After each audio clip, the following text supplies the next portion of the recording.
بسم اللہ الرحمن الرحیم۔ السلام علیکم، میں سمیع ابراہیم اور آپ ہمارا سوشل میڈیا دیکھ رہے ہیں۔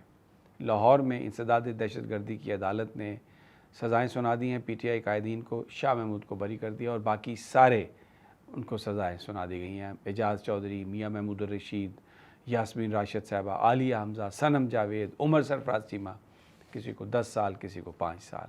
پی ٹی آئی نے بڑی کڑی تنقید کی ہے اور کہا ہے کہ اب اس بات کی کوئی امید نہیں کہ عدالتوں سے انصاف ملے، کیونکہ خاص طور پر یہ جو لاہور کا مقدمہ تھا، یہ مقدمہ تھا کہ گاڑیوں کو جلایا گیا، تھانہ شادمان میں یہ درج کیا گیا تھا اور اس میں یہ کہا گیا تھا کہ لاہور میں گاڑیوں کو جلایا گیا۔ اب بہت سارے لوگ وہاں پر لاہور میں موجود ہی نہیں تھے، لیکن ان کو بھی سزائیں سنا دی گئی ہیں۔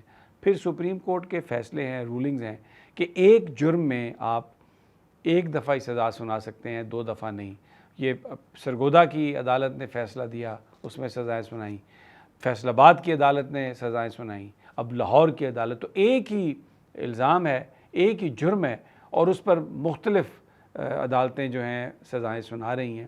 تو یہ نہ آئین اس کی اجازت دیتا ہے، نہ قانون اس کی اجازت دیتا ہے، اور یہ سپریم کورٹ آف پاکستان کے جو رولنگز ہیں، جو فیصلے ہیں جس میں ایشوز سیٹل کیے گئے ہیں، ان میں بھی اس بات کی کوئی گنجائش نہیں۔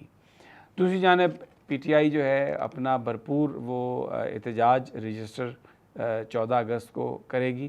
لوگ پی ٹی آئی کا جھنڈا لے کے نکلیں گے اور عمران خان کے ہدایت کے مطابق پورا پاکستان جو ہے، پاکستان اور پی ٹی آئی کے جھنڈوں سے بھر جائے گا۔ پی ٹی آئی نے باقاعدہ اس کا پروگرام بنا لیا ہے۔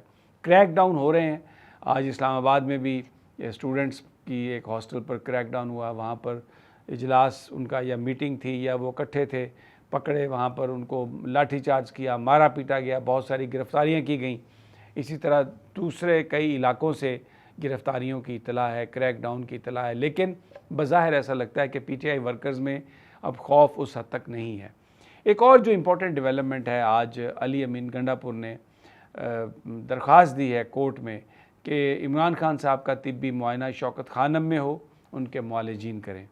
اس کی وجہ یہ ہے کہ بہت عرصے سے وہ یہ درخواستیں دے رہے ہیں، ان کی صحت بھی خراب، ان کا وزن بھی کم ہوا، اور اس بات کے خدشے کے پیش نظر کہ کوئی خطرناک بیماری نہ انہیں لگی ہو، ضروری ہے کہ شوکت خانم میں ان کی ٹیسٹنگ ہو اور ان کا معائنہ ہو۔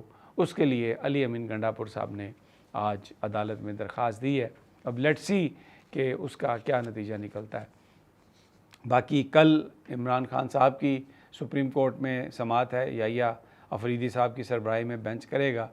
تو یہ اور آج یہ ساری جو کارروائی ہوئی، اس سے اس بات کا تو اندازہ ہوتا ہے کہ ابھی کسی طرح سے بھی حکومت اور اپوزیشن کے بیچ مذاکرات نہیں ہو سکتے، کیونکہ جو سزائیں سنائی گئیں اس میں قومی اسمبلی میں آج بھرپور ہنگامہ ہوا، پی ٹی آئی کے لوگوں نے بھرپور احتجاج کیا اور اسپیکر ڈائس کے سامنے جا کر انہوں نے جو ایجنڈا تھا اس کی کاپیاں پھاڑیں اور نعرے بازی وہ کرتے رہے، بہت شدید نعرے بازی کرتے رہے۔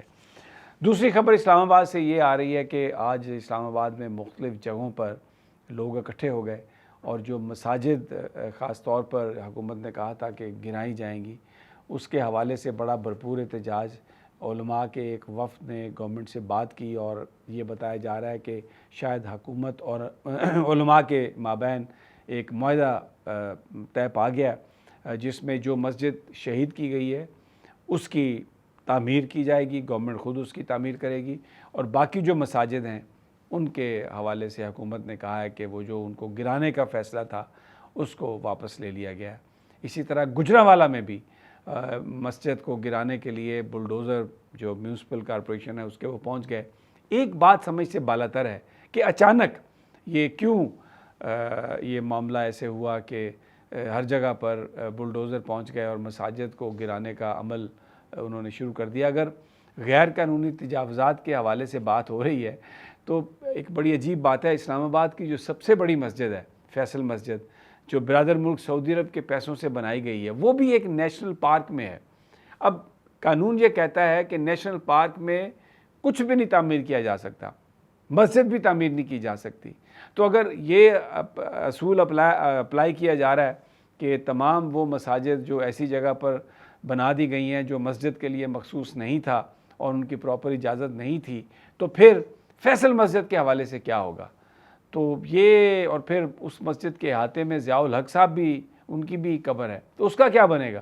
تو یہ بڑے عجیب سے لوگ سوال کر رہے ہیں، لیکن اس حکومت کا پتہ نہیں ہے کہ یہ کس طرف بہہ جاتی ہے۔ اور پھر خاص طور پر ابھی شہباز صاحب وزیر اعظم ہیں، مریم صاحبہ وزیر اعلیٰ ہے، اور نواز شریف صاحب ضیاء الحق کو اپنا روحانی والد کہتے تھے، اپنا سیاسی والد کہتے تھے، اور ان کی قبر پر جایا کرتے تھے۔ وہ تو بعد میں بگڑے ذرا، اور جب لبرلز کے قبضے میں آئے تو پھر انہوں نے کچھ اس طرح کی بات کی، لیکن جو تعلق اور جس طریقے سے یہ سب کچھ ہوا، تو یہ ایک بڑی عجیب سی بات ہے کہ یہ اس کو قانون کا نام دے کے یہ بات کی جا رہی ہے۔ کیا کوئی لوگوں میں کنٹرولڈ اشتعال پھیلانا ہے؟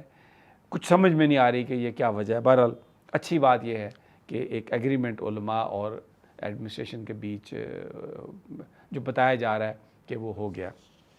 دوسری جو امپورٹنٹ خبر ہے وہ یہ ہے کہ رضا ربانی صاحب، انہوں نے ایک بیان جاری کیا ہے جس میں انہوں نے کہا ہے کہ فوری طور پر ایوان میں یہ بتایا جائے کہ جو امریکہ کے ساتھ معاہدہ ہوا ہے منرلز کا، ریئر منرلز کو نکالنے کا، اس کی کیا تفصیلات ہیں۔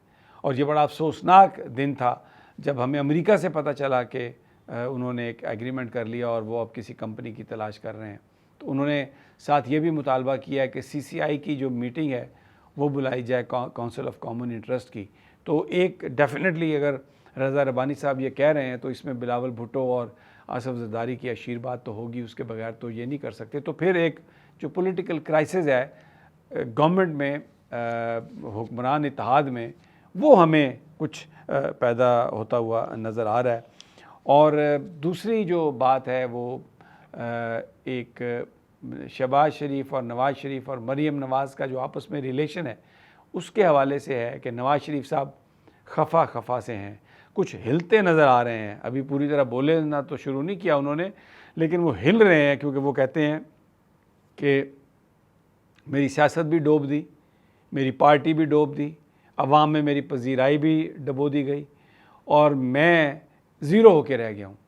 اور مجھے کہا گیا تھا کہ سیکریفائز کریں اور اس کے بعد پھر حالات ٹھیک ہو جائیں گے، لیکن اس وقت جو صورتحال ہے اس میں پولیٹکس جو ہے میری ختم کر دی گئی ہے۔ تو وہ اپنے قریبی جو لوگ ہیں ان سے اس بات کا اظہار کر رہے ہیں کہ وہ اس کو مزید ٹالریٹ نہیں کر سکتے۔ مریم صاحبہ کا شاید جو خیال ہے وہ اس سے کچھ مختلف ہے۔ شہباز صاحب اسی لیے ڈپریس سے نظر آتے ہیں، افسردہ سے نظر آتے ہیں، ان کی گردن جھکی سی نظر آتی ہے۔ لیکن جو اس وقت صورتحال جو پنڈت ہیں وہ بتا رہے ہیں کہ سیاسی پنڈت، کہ نواز شریف کسی بھی وقت کوئی بیان دے سکتے ہیں، کوئی بات کر سکتے ہیں۔ تو let's see how it unfolds. آپ کو تازہ ترین دیتے رہیں گے۔ اگلی ویڈیو تک اجازت، اللہ نگہبان۔